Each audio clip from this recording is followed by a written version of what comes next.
ኒኩሌር ቦምብ ሲባል ሰው ትልቅ ነገር ይመስል ግን እቺን ነው የምታክለው። ለምን አንድ ሙሉ ከተማ ያጠፋል ይሉል እንዴ? አንዴ የወራቤ መንግስት ከአሜሪካን ተጣልተዋል። መሀሉ ላይ ወጥቃል ሰው። ወራቤ እኛ ሀገር እዚህ ጋሻ እየሰማኸኝ አይደለም መሰለኝ። እዚህ ወራቤ አው ረብሻው ሲል አማይማይን ልቅ አረገ ዳፍ ወርግ ያስኩትስ በእጄ ማይሰማ ነገር የለም። አባ አስተረታኝ ነበር እንዴ ይሄ አንተ ልጅ ነው? እሺ እንኳን መጣ። ሀጂን ተዋው ሰላም በላሽ። ሀጂ ልጄ ነው። ሰላም ሀጂ። ኩራት ነው ከሩቁ ነው ሰላም የምትለኝ? ኧረ ሀጂ አልኮራው። ምን ዳርዳር ያስብልሃልና ሰላም እኮ ብዙ ጠየፈኝ አለለም ልጄ።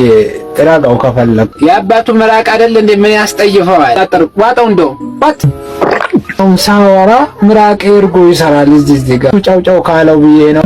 የአባት ምራቅ ነው ዋጣው መድኃኒት። ምን ሆኖ ነው? እናቀለታለሁ። አረገዘ እንዴ? በመሳም ነው ያረገዘ። የዛሬ ልጆች ምን ይታወቃል ብለው ነው በምራቅ ከሆነ ብዬ ነው። አሻሴ ጨዋታ እኮ ትችልበታለህ። ጨዋታማ እርሶ ነው። አሁን የቅድሙን ጨዋታ ይቀጥሉልኝ። እሱን ተውት ባ ያንማ በቃ ቦምቡን ደፈር ጋስ አሁን ጣፍ ጫፉ እንዲጠቁሩ የለ እንግዲህ ይሄ ጠቆረው ያን ያዘው ነው። አሜሪካን ዝም ብላ ነው እንደ ሀገር የምታስፈራራበት እንጂ የሚረባም ነገር አይደለም ሊኩሬል የሚባል